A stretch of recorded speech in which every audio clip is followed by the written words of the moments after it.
The church bell tolled slowly, its deep sound rolling across the small town like a reminder that something precious had been lost. The sky hung low and grey, as if the heavens themselves were in mourning. People filed out of their cars, dressed in dark clothes, speaking in hushed voices. But in the middle of it all stood a little girl, who seemed far too small for the crowd that surrounded her. She clutched a worn teddy bear against her chest, holding it so tightly her knuckles turned pale. That bear had been her comfort on nights when her father worked late shifts, and now it was all she had left to hold on to. Her name was Lily, and today she was saying goodbye to the only parent she had ever known. Her father hadn't been a rich man or a powerful one, but he had been everything to her. He was the one who sat at the edge of her bed with a flashlight, making up stories to chase away the dark. He was the one who clapped the loudest at her school play, even though he had worked a double shift that same day. He was the one who told her, again and again, that she would never be alone. And now he was gone. As the pastor spoke gentle words about life and loss, Lily barely heard them. Her eyes were fixed on the wooden coffin resting near the altar. She thought if she stared hard enough, maybe the lid would open, and her father would sit up, laugh, and tell her this had all been a mistake. Instead, all she saw was the glint of the brass handles, polished for the occasion, gleaming in the dim light. People came by to place flowers, to whisper prayers, to nod solemnly at the grieving family. Some stopped to pat Lily's shoulder, offering words she could not absorb. Others simply walked past her, caught up in their own memories of the man who had been their neighbour, their friend, their co-worker. But none of them could fill the empty space beside her. When the service ended, the slow walk to the cemetery began. Lily followed behind, her shoes slipping slightly in the damp grass, her small steps trying to match the rhythm of the adults ahead. The earth smelled heavy after the morning rain. The air was cool, yet sweat beaded on her small forehead from the effort of keeping up. At the graveside, she stood close enough to see each shovelful of dirt fall onto the coffin. Each sound, the thud of soil against wood, made her flinch. It was final, too final for a child to understand. Tears blurred her vision, and she pressed her teddy bear closer, whispering into its ear as though it could carry her words to heaven. "Don't leave me, Daddy. Please don't leave me." From the corner of her eye, she glanced at the woman standing just a few steps behind her. It was her aunt, her father's sister, who had taken charge of the arrangements. She wore black like everyone else, her face set in lines that suggested she had more on her mind than grief. She looked at her watch twice, sighed heavily as though she were counting the minutes until she could leave. For a moment, Lily dared to believe that maybe this woman would step in, take her hand and whisper, "It's okay, I'll take care of you." That's what happens in stories after all. But instead, when the last prayer was said and people began to drift away, her aunt turned sharply toward her and said in a voice that cut through the air, "Let's go, we don't have all day." There was no softness in her tone, no sign of comfort, just impatience, as though Lily were nothing more than a task to check off the list. Lily wiped her cheeks with the back of her sleeve and followed quietly. Her little shoes splashed in the shallow puddles on the path.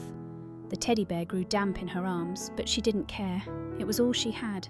Behind them, the grave was slowly being covered, the last pieces of wood vanishing under the earth. The sound of the shovel kept echoing in her ears long after it stopped. And deep down, though she couldn't yet name the feeling, Lily sensed that the real storm in her life was only just beginning. The ride back from the cemetery was silent except for the hum of the car's engine. Lily sat in the back seat with her teddy bear pressed tight against her chest, staring out the window at the passing houses. Each one looked warm and alive, lights on, families gathering inside, while she felt like a stranger moving past, left outside in the cold. Her aunt drove without a word, her fingers drumming on the steering wheel, eyes fixed on the road. When they finally pulled into the driveway of her aunt's house, Lily's small body tensed. She had been here before, for short visits with her dad, but it had never felt like home. The front yard was neat, the porch swept clean, yet the air around it carried no welcome. Inside, the house smelled faintly of coffee and disinfectant. The living room was tidy, too tidy, as if children had never been allowed to leave toys on the floor or crayons on the table. Lily hesitated at the doorway, clutching her bear tighter, not daring to sit down until her aunt spoke. "Put your things in the corner," her aunt said briskly, shrugging out of her coat. "Don't leave a mess." Lily obeyed, setting her small backpack carefully against the wall. She waited, hoping for some sign of warmth, some gesture that she belonged here. But her aunt was already moving toward the kitchen, rifling through papers stacked on the counter. Minutes stretched out heavy and long. Finally, her aunt turned back, her expression flat, her voice clipped. "Listen," she said, folding her arms. "I need to be honest with you. I can't keep you here. I have my own life, my own responsibilities. Taking care of a child isn't something I planned for." The words hit Lily harder than the sound of dirt on the coffin. She blinked, not sure she had heard correctly. "But Daddy said I wouldn't be alone," she whispered, her voice trembling. Her aunt sighed, as though the question were a burden. "Your father didn't think about what happens after. It's not fair to put this on me. You'll have to go to foster care. The state will find a place for you." Lily's small hands tightened around the bear until her fingers hurt. She had heard the term before, foster care, from kids at school who moved from house to house, never staying long. Her chest tightened with a fear she couldn't name. Her aunt glanced at the clock, her voice growing sharper. "It'll be easier this way. You'll understand when you're older." But Lily didn't understand. She only felt the floor tilt beneath her, the room spinning, her world shrinking to the sound of her own heart pounding in her ears. She wanted to scream, to beg, to cry, but all that came out was a thin, broken whisper. "Please don't send me away. I'll be good, I promise." Her aunt turned her face slightly as though avoiding the sight of tears. "It's not about being good. It's about what I can handle, and I can't handle this." The finality in those words left no room for hope. Lily sank down onto the edge of the couch, pulling her knees up, hiding her face against the worn fur of her teddy bear. Outside, the world went on as usual. Neighbours mowing lawns, dogs barking, children riding bikes down the street. Inside that spotless living room, a little girl felt the walls close in. For the first time, she realised that losing her father was not the end of her sorrow. It was only the beginning of something she could not yet see, but already feared. That night, Lily sat on the edge of the couch with her teddy bear clutched tight. Her aunt moved through the house as if Lily weren't even there, shutting drawers, tapping on her phone, muttering about bills and appointments. Hours passed. The television flickered in the corner, playing a show Lily couldn't follow. She didn't speak. She didn't dare. When bedtime came, her aunt tossed her a thin blanket.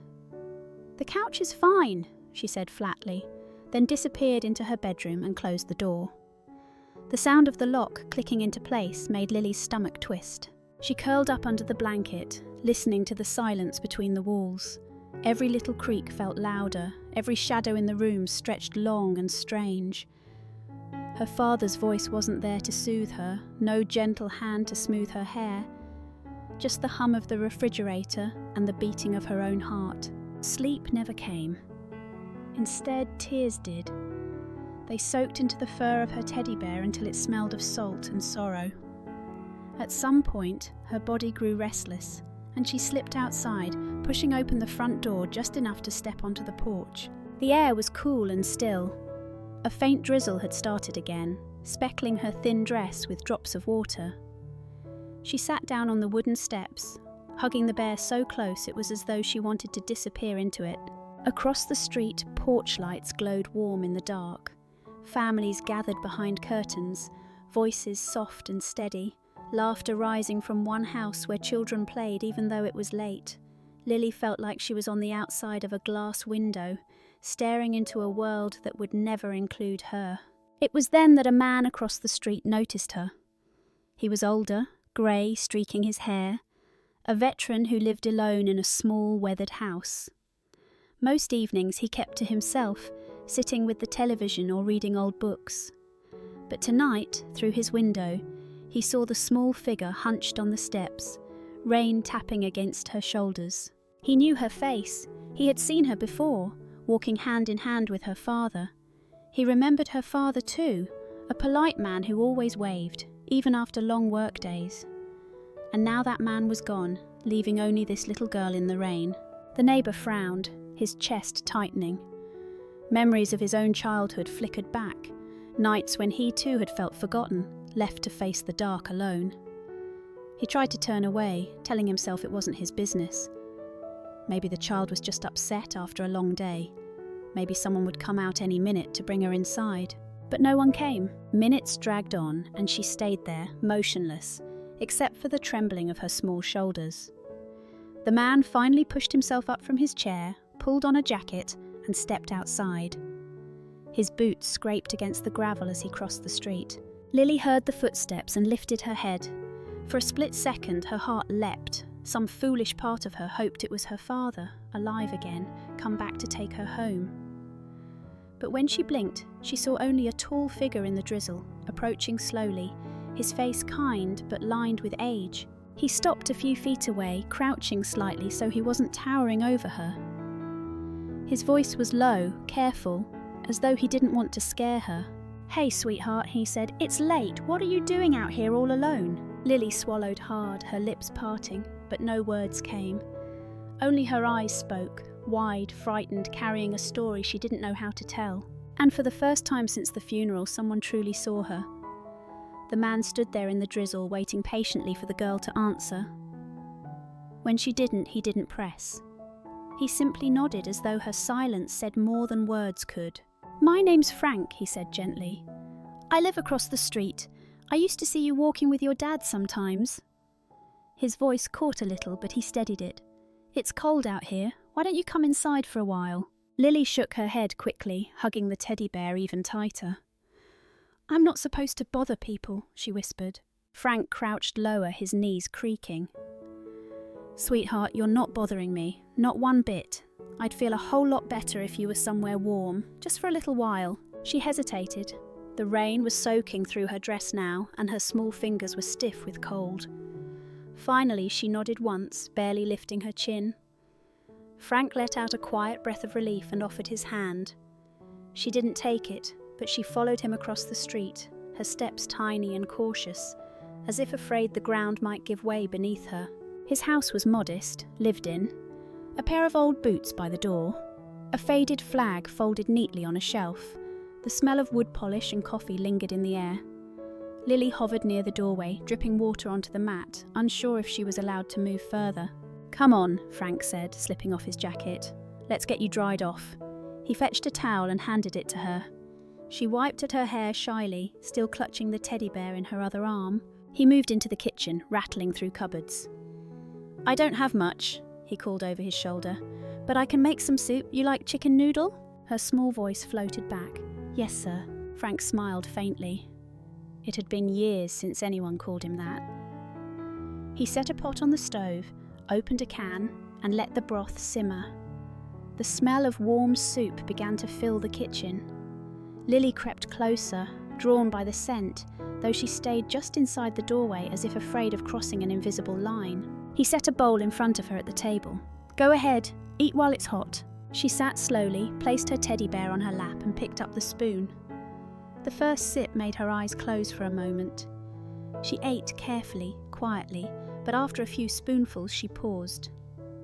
Frank noticed she was pushing the noodles aside, gathering them at the edge of the bowl. "You don't like it?" he asked. She shook her head quickly. "It's good, I want to save some for later." The words hit him harder than he expected.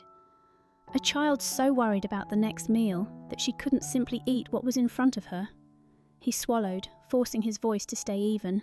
"You don't have to save it," he said softly. "There's plenty more. As long as you're here, you won't go hungry." Her eyes flicked up to his face, searching for any sign that he was lying. But all she saw was a tired man with kind eyes, watching her as if her pain was his own. For the first time in days, Lily took a full bite without holding back. The soup bowl was empty now, sitting in the sink, and Lily was curled up on the couch with the towel around her shoulders. Her teddy bear rested against her chest as though it was part of her heartbeat. Frank sat in the chair across from her, his elbows on his knees, watching the small rise and fall of her breathing. He knew what he had to do. The right thing wasn't just giving her a meal and sending her back across the street. A child had lost her father, She was alone. The law, the system, it had rules for situations like this. He pulled out his phone, the weight of the decision heavy in his hand. When he dialed, the sound of buttons broke the silence. Lily's eyes snapped open. She sat up quickly, clutching the bear like a shield. "Who are you calling?" she asked, her voice sharp with panic. Frank hesitated, then answered honestly. "Child Protective Services. They need to know what's going on. They can help." Her face crumpled. She slid off the couch and shook her head hard. "No, please, no, don't make me go there." Frank set the phone down, not yet pressing the call button. "Sweetheart, it's not a punishment. They'll make sure you're safe." Tears welled in her eyes, spilling over. "They move kids around. I heard it at school. My friend was in 3 houses in 1 year. She said nobody wanted her." Her voice broke into sobs. "Please don't let them take me away again. I'll be quiet. I'll do chores. I won't cause trouble." The words pierced him like a knife. He leaned forward, his hand hovering before finally resting gently on her shoulder. "Listen to me," he said firmly, his voice thick with feeling. "I won't let anyone send you somewhere bad. Not while I'm here. I'll make sure of that." She searched his face, desperate for proof. He wished he could promise more than he knew, but all he had was the truth of his intent. He picked up the phone again, this time dialing. Lily's tears didn't stop, but she stayed beside him, clutching his sleeve as though to anchor herself. He spoke quietly, giving his name, explaining what had happened. His words were steady, but inside he was wrestling with the fear in her eyes. When the call ended, he put the phone down and turned back to her. "They'll send someone tomorrow to check in," he said gently. "Until then, you're staying here with me, all right?" She sniffled, wiping her face with the back of her hand. After a long silence, she whispered, "Promise you won't let them take me away tonight?" He didn't hesitate. "I promise." Something in her shoulders loosened, just slightly. She leaned against him, her small head pressing into the fabric of his shirt. Frank sat there, holding still, letting her cry, feeling the weight of both her trust and his own vow. And for the first time in years, the quiet house didn't feel empty. It felt like it had a purpose again. Morning light filtered through the blinds, casting pale stripes across the living room. Lily sat at the table with her teddy bear propped beside her, eating cereal one careful spoonful at a time. Frank poured himself coffee, though he hardly drank it. His mind was already on the knock he knew would come. It arrived just after 9. Firm, official. Lily froze, the spoon clinking against the bowl. Her wide eyes darted to Frank, full of panic. "It's all right," he said softly. "I'll answer." A woman stood at the door, clipboard in hand, a badge clipped neatly to her jacket. Her smile was polite but serious. "Mr. Harris, I'm Carla with Child Protective Services." Frank stepped back to let her in. 2 neighbours lingered outside on their porches, pretending to sweep or check their mail, though their eyes stayed fixed on his house. Inside, Carla crouched, so she was closer to Lily's eye level. "Hi, Lily. I'm here to see how you're doing. I know things have been hard." Lily clutched her bear tighter and kept quiet. Her gaze never left Frank. Carla's voice softened, but her questions were precise. "I need to ask about your father's sister. Did she say why she couldn't care for you?" Frank answered before Lily had to. "She made it clear she doesn't want the responsibility. I heard her myself." Carla sighed, jotting notes on her clipboard. "That matches what she told us. She's not willing to step in." The words landed like a final door shutting. Lily's shoulders sank, though she didn't look surprised. Carla straightened. "That means we need to decide what happens next. Foster placement is the usual step. But you mentioned on the phone you'd like to take responsibility." Frank met her eyes. "Yes, she can stay here. I'll do whatever paperwork you need." Before Carla could reply, a voice carried from across the street. One of the neighbours called out, "Frank, are you sure about this? You're not a young man anymore." Another shook her head. "Raising a kid is no small thing." The comments stung, mostly because Frank had thought them himself. His pension wasn't large, his house was modest, and he lived alone. But when he looked back at Lily, small and trembling on the couch, none of that mattered. "She's already been left once," he said firmly, turning back to Carla. "I won't let it happen again. If you need background checks, run them. If you need inspections, do them. Just give her a chance to stay." Lily's small voice broke the silence. "Please, I don't want to leave." Carla's professional mask softened for the first time. She closed the folder in her hands. "All right, we'll start the process. Nothing final today, but I'll note her wishes and yours." When she left, Frank closed the door and exhaled slowly. The neighbours drifted back inside, their curiosity satisfied for now. He turned toward the couch. Lily's eyes were still locked on him, waiting. "You did good," he told her gently. "I'm not going anywhere." Her grip on the teddy bear loosened just enough for her to whisper, "Promise?" He knelt down, steady and certain. "Promise." That night, even with the paperwork underway, the weight of fear would still follow her into sleep. That evening, the house was quiet. Frank had made a simple dinner, scrambled eggs and toast, and Lily had eaten every bite without being asked. Afterwards, she sat at the kitchen table, sketching clumsy flowers on a scrap of paper while he washed dishes. For a moment, it almost looked like the rhythm of an ordinary home. But when night fell and the lights dimmed, unease settled back in. Lily lay on the couch, her teddy bear clutched under her chin, her small frame curled beneath the blanket. Frank settled into the armchair with a book, determined to keep watch until her breathing evened out. It didn't take long. Her eyes closed, her breath slowed, but sleep didn't bring peace. At first, it was a whimper. Then her body jerked, her face tightening. A broken word escaped her lips. "Daddy!" And suddenly she was thrashing, her voice cracking into a sob. Frank dropped the book and rushed to her side. "Lily, hey, it's all right, you're safe." But she was caught in the grip of the dream, her fists clenched, tears streaking down her cheeks. "Don't leave me, please don't leave me." His chest tightened, memories rushing back of nights long ago when he'd been a boy waking to the same terror, with no one there to comfort him. He leaned closer, speaking low and steady, the way he wished someone had spoken to him. "You're not alone, sweetheart. I'm right here. I'm not going anywhere." Her sobs quieted, though her small hands still trembled. She reached blindly and he caught them in his own, rough and calloused. She held on with surprising strength for someone so small. Gradually, her breathing slowed, her body easing against the blanket. Her grip on his hand loosened, but she didn't let go entirely. She didn't have to. Frank stayed there, sitting on the edge of the couch, letting her tiny fingers curl around his. When she finally slipped back into calmer sleep, he leaned back, staring at the ceiling. The old house creaked, the clock ticked, and he realized something had shifted inside him. This wasn't just about keeping a promise to her father's memory or doing the right thing for the system. It was personal now. This child trusted him, maybe more than she trusted anyone left in the world. He whispered so softly she couldn't hear, "I've got you, kiddo. I won't fail you." And in the stillness of that night, with her hand in his, Frank knew the fight ahead would be worth every step. The paperwork from CPS sat in a neat folder on Frank's kitchen table, heavier than it looked. Background check forms, home safety requirements, financial disclosures, pages of questions that felt more like an interrogation than an invitation. Frank stared at them, his pen resting idle in his hand. He had already spoken to Carla earlier that week. She had been clear. "If you want to foster Lily, you'll need to commit. It won't be simple, it won't be temporary." Her words echoed now, and doubt pressed in.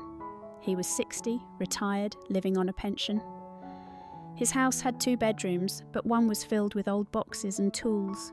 The neighbours weren't wrong. Raising a child wasn't a weekend project. Could he really give Lily what she needed?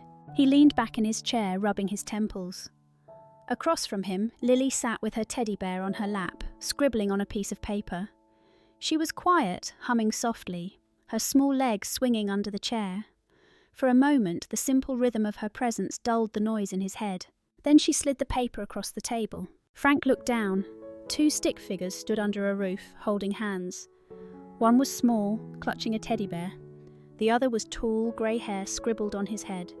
Above them, in shaky letters, she had written, "Me and you." His chest tightened, he swallowed hard. "Is this us?" Lily nodded, her eyes wide and hopeful. "It's our house, I don't want to leave." The words hit him harder than anything Carla had said. He thought of all the nights he had spent alone in this house, the silence pressing in like a weight. And here was this child, asking for nothing more than a place to belong. He reached across the table, covering her small hand with his. "You don't know how much that means to me, kiddo," he said, his voice low. "I never thought I'd get the chance to be someone's family again." That evening, Frank called Carla. His voice was steady. "I'll do it. Whatever you need from me, I'll do it. Lily's staying here." Carla didn't sound surprised. I'll mark it down, be ready for home visits and expect a long process. But if you're sure... I'm sure, Frank cut in. This is her home now. When he hung up, he picked up the pen and signed his name on every line. Not because the forms demanded it, but because Lily had already chosen him. She watched, silent, until the last signature was written. Then she asked softly, "Does this mean I can stay forever?" He looked her in the eye. "It means you don't have to pack a bag again. You're home." Her smile was small, shaky, but it was the first true smile he had seen since the day they met. A week later, Carla returned to Frank's house. She carried the same clipboard, but this time her tone was measured, almost cautious. She sat at the kitchen table, glancing at Frank before she began. "There's a couple in the next county who've applied to foster," she explained. "They've been waiting a long time. They have a big house, steady jobs, no children of their own. On paper, they check every box. CPS has to consider them." Frank felt his stomach twist. He glanced at Lily, who was perched on the couch with her teddy bear. Her shoulders tensed and she hugged the bear tighter, listening to every word. Carla continued gently, "It doesn't mean you've done anything wrong, but we have to ask what's best for her long term." Frank's jaw tightened. He wanted to argue that stability wasn't measured in square footage or income. But before he could speak, Lily slid off the couch. She stood by the table, small but determined. Her voice trembled, but she didn't look away. "I don't want another family. I already have one." Carla blinked, surprised. "Sweetheart, they can give you more than..." Lily shook her head hard, tears brimming in her eyes. "They don't know me. He does. He makes me soup when I'm hungry. He stays when I wake up scared. He listens when I talk about Daddy. I don't need a bigger house. I just need him." The room went quiet. Frank swallowed hard, emotion tightening his throat. He placed his hand gently on the table, his voice steady but fierce. "She's right. This isn't about money or square footage. It's about trust. She trusts me. I've already made the commitment and I'm not stepping back." For a moment, Carla didn't speak. She looked at Lily, then back at Frank. Outside the window, the street was still, neighbours pretending not to watch. The silence pressed in until Carla finally closed her folder. "Her voice matters," she said quietly. "I'll note her wishes in the file. Nothing is final today, but you should know, we take a child's choice seriously." Relief flickered across Frank's face, though he kept his composure. Lily, however, rushed to his side, tugging at his sleeve. "Did I say it right?" she whispered. Frank crouched down, his weathered face softening. "You didn't just say it right, you said it brave. I'm proud of you." She buried her face against his chest, tears soaking into his shirt. He held her, steady and strong, as though anchoring them both. At that moment, Frank understood. No matter what the paperwork said, this bond was already unbreakable. And Lily knew it too. Spring sunlight poured into the little house, warming the worn wood floors and casting long shadows across the kitchen table. The paperwork had taken weeks, but today Frank held an envelope in his hands, the official notice from CPS. He was approved as Lily's foster parent. He sat quietly with it for a long moment before sliding it across the table. "This makes it official," he said softly. "You're staying here." Lily's eyes widened. She touched the envelope as though it were made of glass. Her teddy bear sat on her lap, but for once she wasn't clutching it. "So I don't have to pack my bag?" Frank shook his head, a smile tugging at the corners of his mouth. "No, sweetheart, no more packing. This is home." For a heartbeat, she just stared at him. Then she launched forward, wrapping her thin arms around his middle. Frank stiffened for half a second, then pulled her close, his eyes stinging with tears he didn't bother to hide. Later that day they walked together to the cemetery. The air was cool, the grass damp beneath their shoes. Lily carried a small bouquet of wildflowers she had picked from the yard. She knelt by her father's grave and placed them gently against the stone. "Hi, Daddy," she whispered. "I miss you every day, but I'm okay now. I'm not alone." Frank stepped back, giving her space. The breeze rustled through the trees, and for a moment, time felt suspended. When Lily turned, her face was lit by sunlight breaking through the clouds. She walked back to him slowly, her steps steady, her eyes clear. She reached for his hand. Her voice was soft but sure when she spoke. "Come on, Dad, let's go home." The word landed with a weight that nearly buckled his knees. He swallowed hard, blinking fast. He squeezed her hand, not trusting himself to speak right away. Finally, he managed, "Yeah, kiddo, let's go home." They walked together down the quiet path, side by side, not as two people bound by circumstance, but as something stronger, a family forged by love, choice, and the courage to stay. And in that simple moment, Lily's story turned from one of loss into one of hope, proof that even in the darkest seasons, a single act of kindness could change the meaning of home forever. Stories like this remind us that family is not always the one we are born into. Sometimes it is the people who choose to stay, who show up when the world turns away, who become our true home. Frank didn't have wealth, or youth, or a perfect house, but what he gave Lily mattered more than any of that. He gave her safety, patience, and love, and that was enough to change her life forever. Now we leave you with a question. What does family mean to you? Is it blood, or is it the people who stand by you when you need them most? Share your thoughts in the comments. We'd love to hear your perspective. Thank you for spending this time with us. We'll see you again in the next story, here on Rain Inside.